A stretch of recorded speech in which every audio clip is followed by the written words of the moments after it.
Nandakumar Digha bypass রাস্তার জন্য জমিদাতাদের check বিলি করা হলো। জমি অধিগ্রহণের ক্ষতিপূরণ পেলেন জমিদাতারা। বালিসাই থেকে দীঘা পর্যন্ত 6 কিলোমিটার বাইপাস রোড রামনগর 1 নম্বর ব্লকে জমিদাতাদের চেক বিলি করা হলো।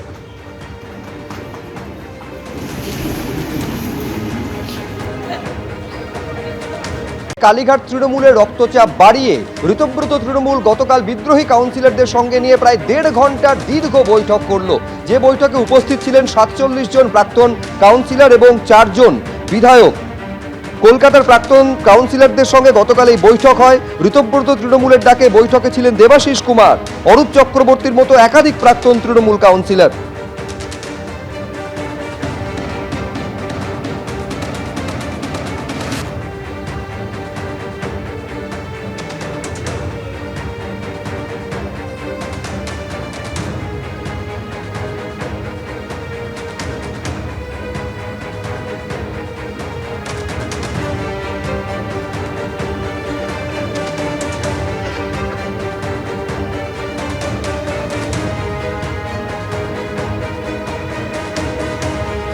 আমাদের বক্তব্য হচ্ছে যে নির্বাচন কমিশনে আস্থা রাখা যাক না।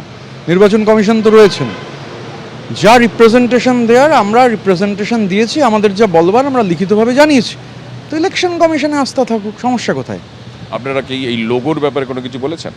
আমরা ইলেকশন কমিশনে যা জানাবার জানিয়েছি। আমরা ইলেকশন কমিশনে, দেশের তো আইন আছে, কানুন আছে, নির্বাচন কমিশন রয়েছেন এই পলিটিক্যাল পার্টিগুলোর জন্য। সুতরাং আমাদের যা বক্তব্য আমরা নির্বাচন কমিশনকে জানিয়েছি। আমরা তৃণমূল কংগ্রেসের সংখ্যাগরিষ্ঠ নির্বাচিত জনপ্রতিনিধি, সব স্তরের জনপ্রতিনিধি, তারা আমাদের সঙ্গে আছেন। তো আমাদের রিপ্রেজেন্টেশন আমরা যা দেওয়ার ছিল, আর আমরা নির্বাচন কমিশনের ওপর আস্থাশীল। বলছি, আপনারা প্রতীকের বিষয়ে কি ভাবছেন?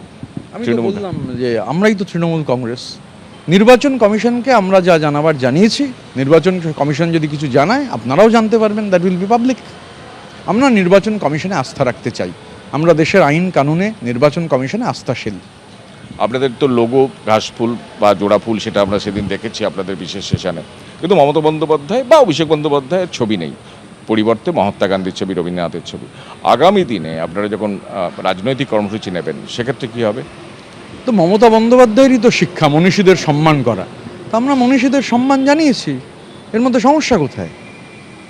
আপনাদের আগামী দিনে কি কোনো রাজনৈতিক যখন কর্মসূচি হবে, সেখানে মমতা বন্দ্যোপাধ্যায়ের ছবি থাকবে? যখন রাজনৈতিক কর্মসূচি আমরা ঠিক করব, আমরা আলোচনা করব কালেকটিভ। এখানে ইন্ডিভিজুয়ালের কোনো ব্যাপার নেই, কালেকটিভ বসে সিদ্ধান্ত নেবেন।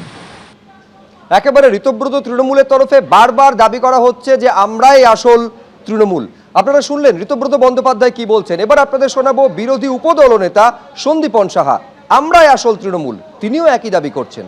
দেখুন, আমরা এনডব্লিউসি মিটিং করেছি। সেই মিটিংয়ে আমাদের যা সংখ্যা দরকার সেই সংখ্যা রয়েছে। আমরা প্রিন্সিপাল অপোজিশন বিধানসভায়, এবং আমরাই তো তৃণমূল কংগ্রেস।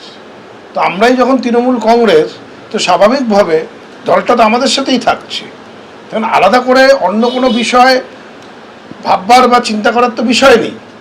আমরা আমাদের দিক থেকে যেইভাবে করে এগোনোর প্রয়োজন আমরা সেইভাবেই এগোচ্ছি, এবং আমরা সংখ্যার দিক থেকে যা সংখ্যা আমাদের কাছে আছে, আমার মনে হয় না কোথাও কোনো অসুবিধে আছে।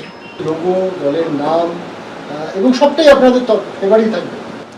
সময় দিন না, সময় দিন না, এত ব্যস্ত হচ্ছেন কেন? সময় দিন। সময়ের সাথে যা যা প্রশ্ন করছেন তার উত্তর সঠিকভাবে, টেকনিক্যালি কারেক্ট উত্তর আপনারা পেয়ে যাবেন। আমরা এনসিডাব্লিউ আমাদের ফর্ম হয়ে গেছে। আমরা এনসিডাব্লিউর মিটিংও করে আমরা যা সিদ্ধান্ত নেব, কোনো সিদ্ধান্ত আমরা এককভাবে নেব না, সবাই একসাথে সিদ্ধান্ত নেওয়ার কথাই আমাদের মধ্যে হয়েছে। সেই সিদ্ধান্ত আমরা নিয়ে আপনাদেরকে জানিয়ে দেব কখন, কোথায়, কিভাবে আমরা কর্মসূচিগুলো গ্রহণ করব। এবিপি আনন্দ, এগিয়ে থাকে, এগিয়ে রাখে।